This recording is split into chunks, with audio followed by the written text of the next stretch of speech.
Baik, yang pertama yaitu latar belakang masalah. Dari data APJII tahun 2005 menunjukkan bahwa 99,51% mahasiswa memiliki smartphone dan sebagian besar itu mereka mengakses internet selama 4-6 jam per hari. Nah, di Nusa Tenggara Timur, berdasarkan penelitian dari Fakultas Kedokteran Universitas Nusa Cendana, bahwa 65,75% responden mengalami kecanduan smartphone akibat penggunaan internet berlebihan. Berdasarkan analisis situasi yang telah kami lakukan di asrama Semetra, Kota Kupang, kecanduan gadget ini paling dominan, yaitu 37,8%. Setelah itu diikuti oleh pola tidur yang buruk dan juga stres akademik. Wawancara yang kami lakukan itu menunjukkan bahwa mahasiswa menggunakan gadget lebih dari 5 jam per hari untuk mengakses sosial media, game online, dan berbagai aplikasi lainnya. Nah, kondisi ini tentunya dapat berdampak buruk dan tentunya dapat mengganggu tidur, meningkatkan stres akademik, serta menurunkan produktivitas dari mahasiswa tersebut. Nah, dari masalah tersebut, kami membentuk suatu program yaitu Digi Sehat, disiplin gadget melalui penggunaan internet bijak, yang bertujuan untuk meningkatkan kesadaran mahasiswa yang ada tentang dampak negatif penggunaan internet berlebihan. Kemudian mendorong penggunaan gadget yang lebih bijak, serta menciptakan keseimbangan antara aktivitas digital dan kehidupan sehari-hari guna mendukung kesehatan fisik, mental, dan sosial dari mahasiswa tersebut. Baik, yang selanjutnya adalah profil isu atau masalah kesehatan mahasiswa. Yang pertama, analisis isu masalah kesehatan mahasiswa. Jadi, berdasarkan data dari APJI, kepemilikan gadget pada mahasiswa di Indonesia pada tahun 2025 itu mencapai 99,51% dengan durasi penggunaan internet 4 hingga 6 jam per hari. Jumlah pengguna internet di Indonesia juga itu terus meningkat dari 215 juta jiwa pada tahun 2023 menjadi 229,4 juta jiwa pada tahun 2025 dengan tingkat penetrasi internet itu mencapai 80,66%. Di Provinsi Nusa Tenggara Timur sendiri, itu berdasarkan penelitian mahasiswa Fakultas Kedokteran Universitas Nusa Cendana, menunjukkan bahwa terdapat sebanyak 44 dari 67 responden atau 65,7% yang telah mengalami kecanduan gadget dikarenakan seringnya mengakses internet. Nah, kondisi ini itu menunjukkan bahwa penggunaan internet berlebihan dapat menjadi faktor risiko kecanduan gadget pada mahasiswa. Lalu yang kedua adalah analisis sasaran. Sasaran program adalah 15 mahasiswa asrama Semetra Kelurahan Lasiana, Kecamatan Kelapa Lima, Kota Kupang dengan rentang usia 19 hingga 24 tahun. Dari 15 mahasiswa di asrama Semetra, hanya 12 mahasiswa yang mengisi kuesioner. Dan dari hasil pengisian kuesioner ini ditemukan bahwa ada beberapa permasalahan yang mereka hadapi. Yang pertama, kecanduan gadget akibat penggunaan internet berlebihan, yaitu dengan skor 37,8%. Yang kedua, pola tidur buruk dengan skor 34,1%, stres akademik dengan skor 28,1%, serta mahasiswa itu menggunakan gadget itu lebih dari 5 jam per hari setiap harinya untuk media sosial seperti WhatsApp, TikTok, Instagram, maupun aplikasi media sosial lainnya, serta bermain game seperti game Mobile Legends dan untuk komunikasi. Dan dampak yang dirasakan oleh mahasiswa yang pertama adalah gangguan pola tidur, meningkatnya stres akademik, kesulitan membagi waktu, serta menurunnya produktivitas. Sehingga dari permasalahan ini kami memilih yang menjadi permasalahan utama, atau dari sini kami menilai bahwa masalah utama yang dihadapi oleh mahasiswa itu adalah kecanduan gadget akibat penggunaan internet berlebihan, yaitu dengan skor tertinggi yaitu 37,8%. Sehingga dari sini kami membuat suatu program yang dimana program ini adalah kami beri nama Digi Sehat. Tiga, tujuan dari program. Jadi program ini itu bertujuan untuk meningkatkan pengetahuan dan kesadaran mahasiswa mengenai dampak negatif penggunaan internet berlebihan sebagai faktor risiko kecanduan gadget, membentuk perilaku penggunaan internet yang lebih bijak dan terkontrol, serta dapat mendorong terciptanya keseimbangan antara aktivitas digital dan kehidupan sehari-hari seperti bersosialisasi dengan orang lain agar tidak berpaku pada dunia maya saja, untuk mendukung kesehatan secara fisik, mental, dan sosial dari mahasiswa. Yang berikutnya adalah desain program Digi Sehat. Yang pertama adalah metode dan media. Jadi metode yang digunakan dalam edukasi ini adalah metode ceramah dengan pendekatan persuasif mengenai penggunaan internet secara berlebihan sebagai faktor risiko kecanduan gadget. Nah, pendekatan persuasif ini dipilih karena menekankan dampak nyata yang dialami oleh mahasiswa sebagai akibat dari penggunaan internet secara berlebihan sehingga menimbulkan terjadinya kecanduan gadget. Selanjutnya, penyampaian materinya pun menggunakan bahasa yang sederhana, lebih komunikatif dan mudah dimengerti.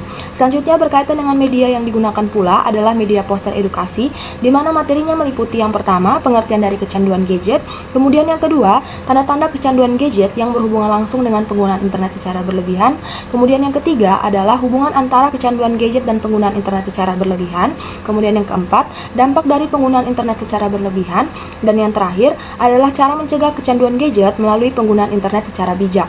Yang berikutnya adalah tahapan kegiatan. Jadi terdapat 3 tahapan, di mana yang pertama adalah tahap persiapan yang berlangsung sekitaran tanggal 11 Mei tahun 2026 hingga tanggal 20 Mei tahun 2026. Dalam tahap ini, kelompok melakukan pengidentifikasian awal yang meliputi observasi dan pengumpulan data di lapangan.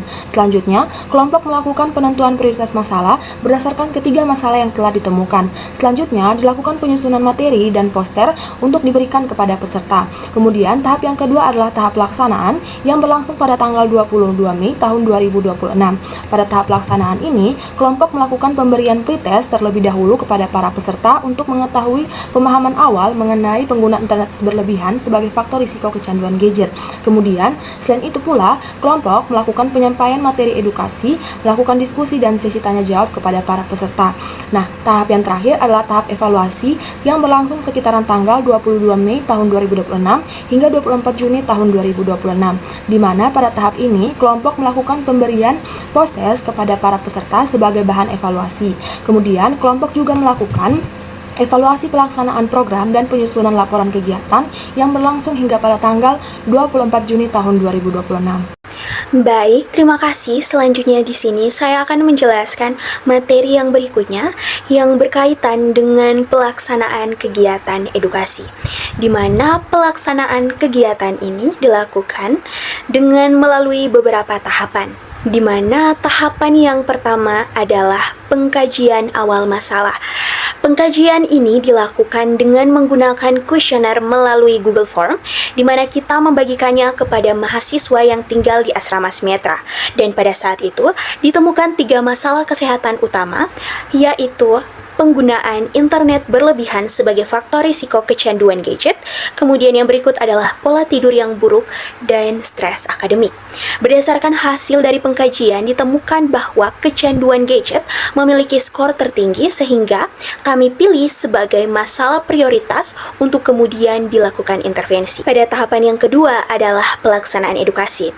Edukasi sendiri dilaksanakan pada tanggal 22 Mei tahun 2026 yang berlokasi di asrama Semetra dan diikuti oleh 13 dari 15 mahasiswa yang tinggal di asrama tersebut. Kegiatan ini diawali dengan perkenalan oleh kami sebagai mahasiswa yang akan melakukan edukasi, kemudian penyampaian akan tujuan program yang akan kami lakukan sebagai bentuk intervensi, dan dalam penyampaiannya materi ini disampaikan menggunakan metode ceramah dengan media yang kami gunakan adalah poster edukasi. Materi yang kami sampaikan sendiri meliputi yang pertama adalah pengertian kecanduan gadget, kemudian yang kedua hubungan penggunaan internet berlebihan dengan kecanduan gadget, yang ketiga dampak terhadap kesehatan fisik dan mental, serta yang terakhir, bagaimana cara penggunaan internet secara bijak.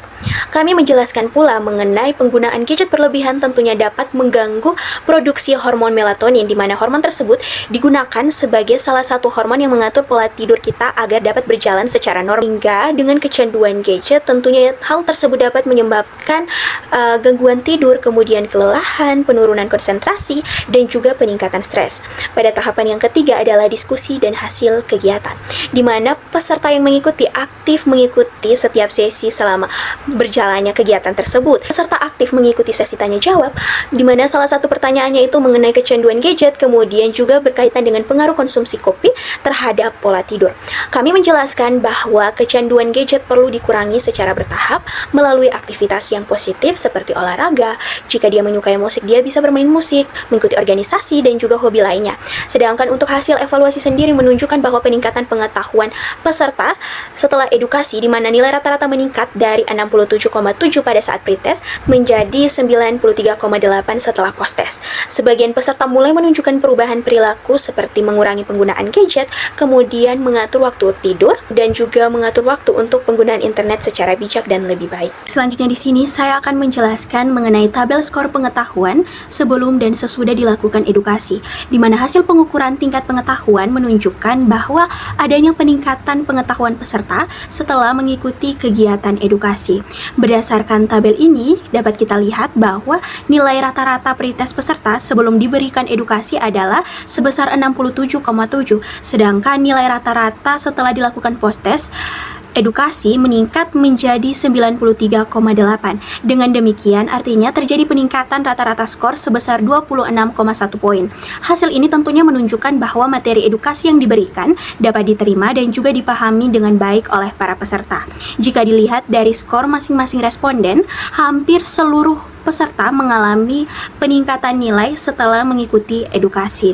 Beberapa responden bahkan mengalami peningkatan yang cukup besar, di mana responden yang pertama itu mengalami kenaikan nilai dari angka 40 menjadi 100, kemudian responden yang keempat dari angka 70 menjadi 100, begitupun dengan responden lainnya, dan hanya satu responden yang tidak mengalami peningkatan nilai, yaitu responden 9 yang memperoleh skor 70 pada pretest dan tetap pada angka 70 pada posttest. Namun meskipun demikian, secara keseluruhan hasil posttest menunjukkan bahwa peningkatan yang signifikan dibandingkan hasil pretest sebelumnya. Peningkatan pengetahuan tersebut menunjukkan bahwa penggunaan metode ceramah dengan media poster ini serta sesi diskusi tanya jawab yang interaktif membantu peserta dalam memahami berbagai informasi yang disampaikan, terutama yang berkaitan dengan penggunaan internet berlebihan sebagai faktor risiko kecanduan gadget. Selanjutnya ialah masuk pada pembahasan terkait hasil evaluasi dari kegiatan yang telah dilaksanakan. Evaluasi ini bertujuan untuk menilai keberhasilan program berdasarkan indikator capaian yang telah ditentukan. Nah, tabel ini itu memuat beberapa komponen penting, yaitu mulai dari kegiatan, tujuan, waktu pelaksanaan, target sasaran, kemudian hasil evaluasi yang terdiri dari output, outcome, dan juga impact, serta capaian dalam bentuk persentase dan juga kategori keberhasilan. Nah, untuk skala indikator yang digunakan itu meliputi yang pertama, lebih dari sama dengan 85% itu masuk dalam kategori sangat berhasil, kemudian 70% sampai kurang dari 85% itu kategori berhasil, kemudian 55 sampai kurang dari 70% itu cukup berhasil, dan kurang dari 55% itu masuk dalam kategori belum berhasil. Nah, kegiatan pertama itu adalah pengkajian awal masalah kesehatan mahasiswa melalui pengisian kuesioner menggunakan Google Form.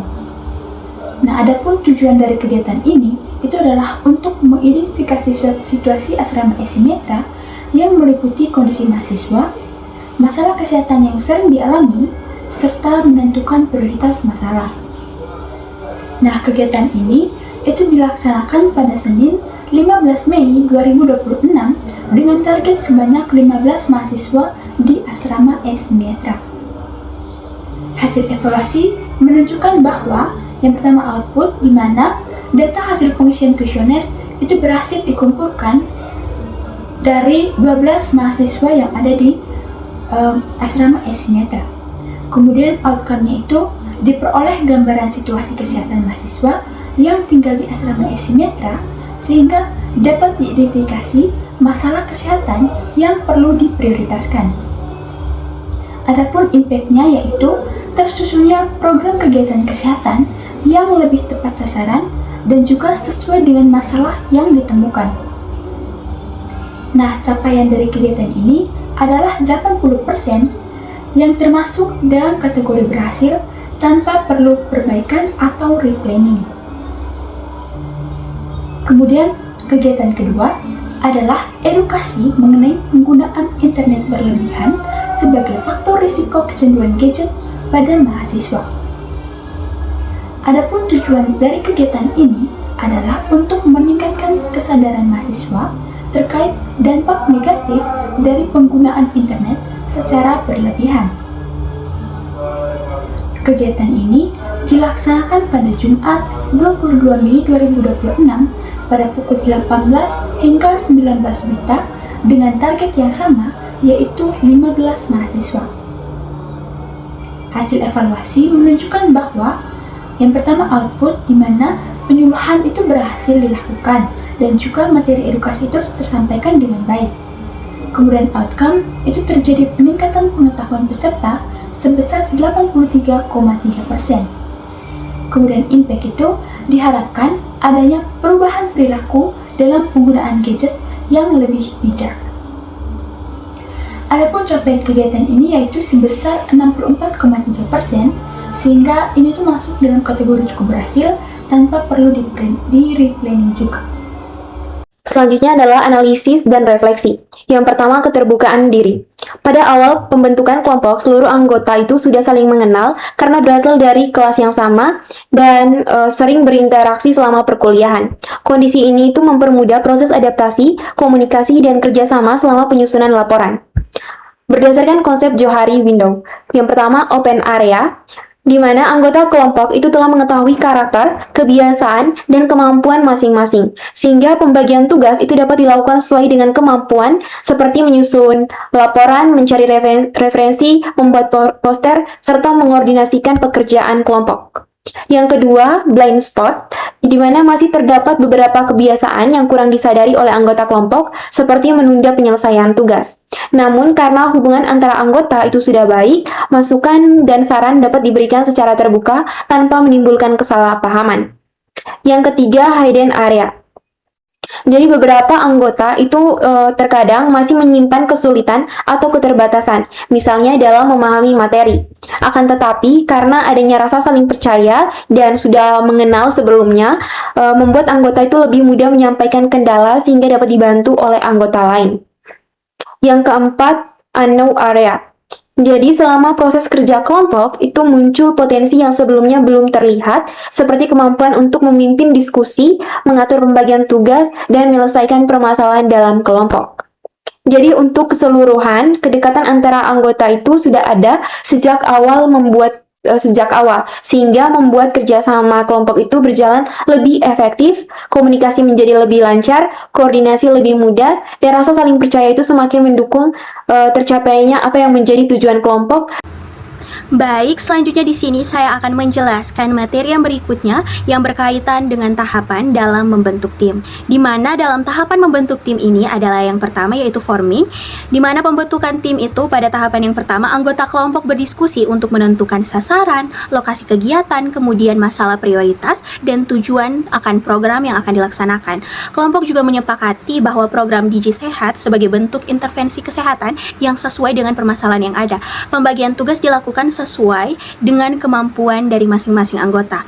Peran anggota di mana yang pertama adalah saya sendiri, Maria Epifania Sandriasa, sebagai pemateri utama dan juga penyusun materi edukasi. Kemudian teman saya Janet Reis Taneo sebagai penyusun dan juga yang bertugas dalam merevisi poster edukasi serta evaluasi kegiatan. Selanjutnya ada teman Crescentia Apriliani Jula yang bertugas dalam penyusunan poster dan juga dokumentasi kegiatan, dan teman Laurencia Fatriani Duet yang bertugas dalam pengkajian awal, evaluasi dan juga penutupan kegiatan, serta teman Vincentius Harmando yang bertugas dalam pengkajian awal dan pelaksanaan pretest. Selanjutnya pada tahap yang kedua yaitu storming atau perbedaan pendapat dan juga tantangan. Artinya kelompok menerima kritik dan juga saran dari hasil uji coba poster, kemudian terdapat kesalahan beberapa kalimat pada poster itu dinilai terlalu panjang dan kurang mudah dipahami, dan juga terdapat masukan dari mahasiswa yang menjadi responden dalam uji coba untuk menambahkan materi mengenai hubungan penggunaan internet berlebihan dengan kecanduan gadget serta tanda-tanda kecanduan gadget. Adapun tantangan lainnya yang muncul ketika hanya 12 dari 15 mahasiswa yang mengisi kuesioner pengkajian awal. Dan pada saat itu, kemudian kelompok berdiskusi untuk memperbaiki media edukasi, dalam hal ini adalah poster, dan menyempurnakan materi yang akan disampaikan. Pada tahapan yang ketiga yaitu norming atau pembentukan norma dan juga kerjasama.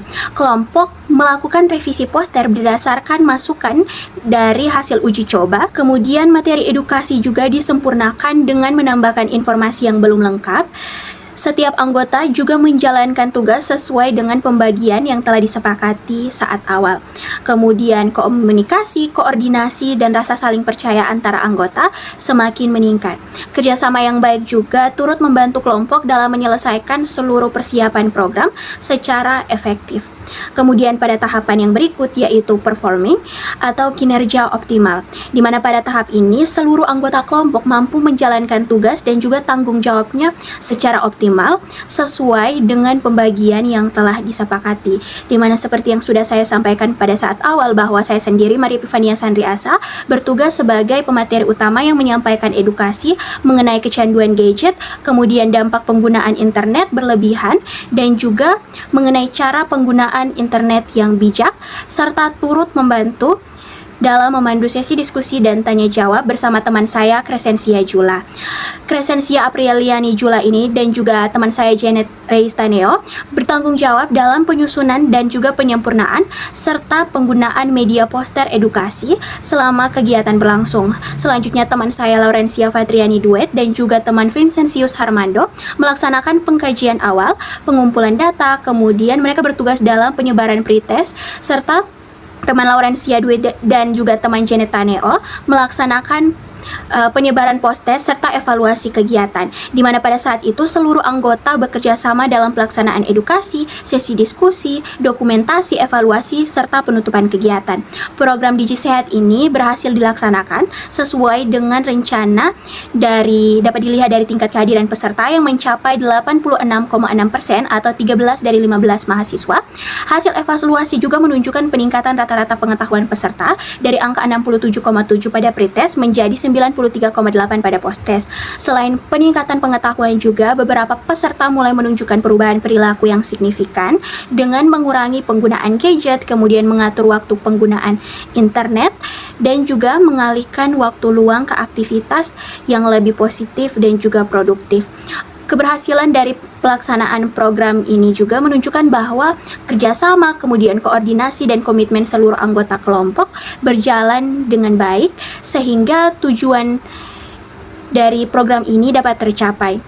Hasil kinerja tim juga dapat dilihat dari kehadiran peserta yang mencapai 86,6%, kemudian pengetahuan peserta yang meningkat setelah dilakukan edukasi, dan kesadaran peserta terhadap dampak penggunaan internet berlebihan, dan juga perubahan perilaku mereka yang menjadi lebih produktif dan positif dalam penggunaan gadget yang lebih sehat. Program Digi Sehat ini juga terlaksana sesuai dengan rencana dan tujuan yang telah disepakati sejak awal. Yang ketiga adalah teknik diskusi kelompok. Jadi, teknik diskusi kelompok menggunakan focus group discussion atau FGD yang bersifat informal dan musyawarah mufakat. Teknik ini terbukti efektif karena dapat mampu dalam pengambilan keputusan secara bersama, kemudian mempermudah koordinasi dan pembagian tugas antar anggota, meningkatkan kualitas media dan materi edukasi, memperkuat komunikasi serta kerjasama antar anggota, dan mendukung keberhasilan dari program Digi Sehat.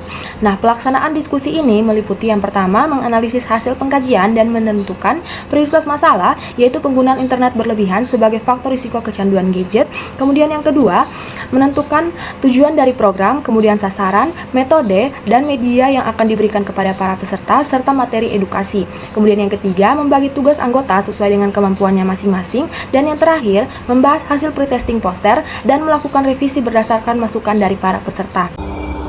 Yang keempat ialah manajemen konflik, di mana selama penyusunan dan juga pelaksanaan program, itu tidak terjadi konflik yang besar. Akan tetapi, terdapat beberapa tantangan, terutama ketika uji coba atau pretesting poster. Nah, pada saat uji coba atau pretesting poster, itu kelompok menerima beberapa kritik terkait kalimat yang terlalu panjang dan juga kurang mudah dipahami di dalam poster, serta saran untuk menambahkan materi terkait hubungan penggunaan internet berlebihan dengan kecanduan gadget dan juga tanda-tandanya.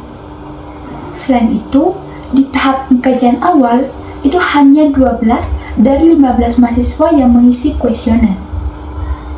Untuk mengatasi permasalahan kelompok tersebut, maka kelompok itu melakukan diskusi bersama dan juga sepakat untuk menyederhanakan bahasa poster, kemudian melengkapi materi, serta menyesuaikan isi edukasi dengan karakteristik sasaran. Kelompok juga tetap menggunakan data yang ada sebagai dasar dalam program yang telah disusun. Melalui komunikasi yang terbuka dan juga kerjasama yang baik, maka perbedaan pendapat itu dapat diselesaikan tanpa konflik yang berarti. Ya, yang kelima yaitu kohesivitas tim. Jadi selama pelaksanaan program Digi Sehat ini, jadi kami menjaga kekompakan dalam kelompok itu melalui komunikasi yang aktif antar kelompok serta koordinasi yang baik dengan melibatkan seluruh anggota kelompok itu untuk melakukan setiap kegiatan yang ada. Jadi semua anggota itu diberikan kesempatan untuk menyampaikan ide, pendapat yang mereka punya, supaya keputusan yang nanti diambil itu berdasarkan kesepakatan bersama, bukan karena kesepakatan satu orang saja. Nah, selain itu juga setiap kelompok itu saling membantu untuk menyelesaikan tugas, mengatasi kendala yang muncul, sehingga kerjasama tim dapat berjalan lebih efektif dan harmonis.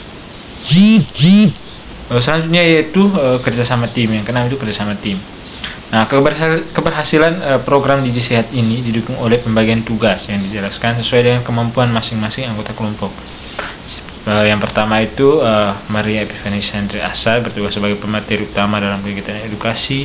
Kemudian Crescencia Abrila Jula dan Jenny Tanio menyusun serta merevisi materi dan media poster edukasi, dengan Crescencia juga bertanggung jawab pada dokumentasi kegiatan. Selanjutnya itu Laurencia Fatrandwe dan Vincentius Armando, saya sendiri melakukan pengerjaan awal. Jadi kami itu melakukan menyebarkan kuesioner untuk menentukan masalah prioritas.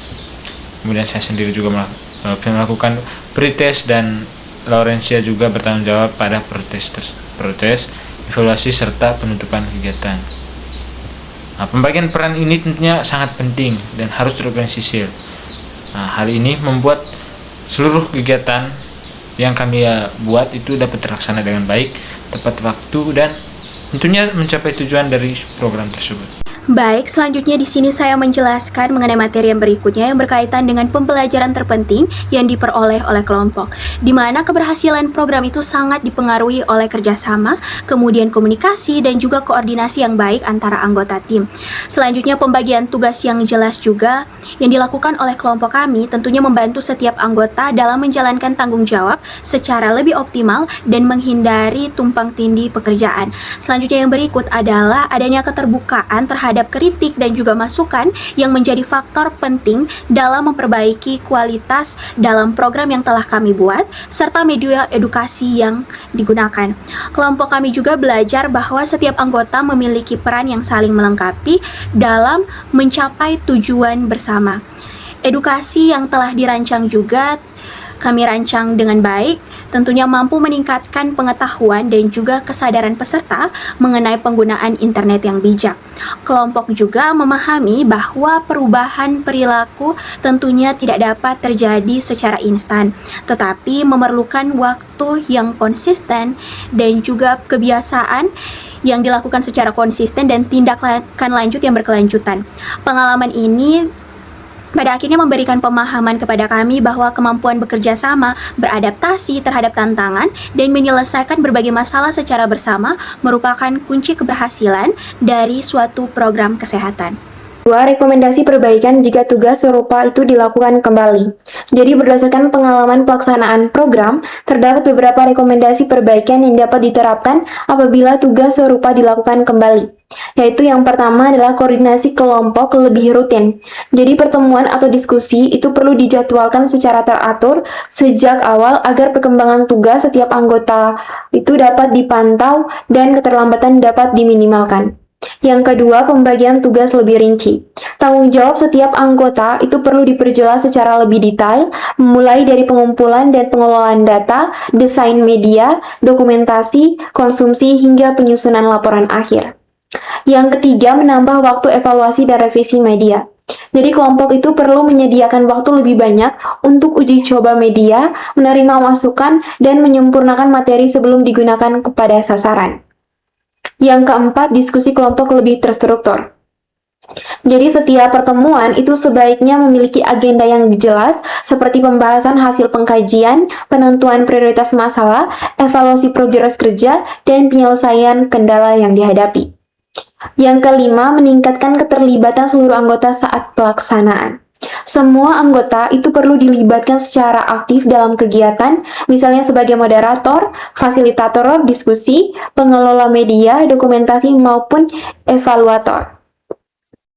Yang keenam, menambahkan tindak lanjut setelah edukasi. Diperlukan monitoring lanjutan seperti pemantauan penggunaan gadget, challenge pengurangan screen time, atau evaluasi berkala untuk melihat perubahan perilaku peserta. Yang ketujuh, memanfaatkan media digital tambahan. Selain poster cetak, media digital seperti poster digital, video pendek, infografis, atau grup media sosial dapat digunakan agar pesan kesehatan itu tetap tersampaikan setelah kegiatan itu selesai.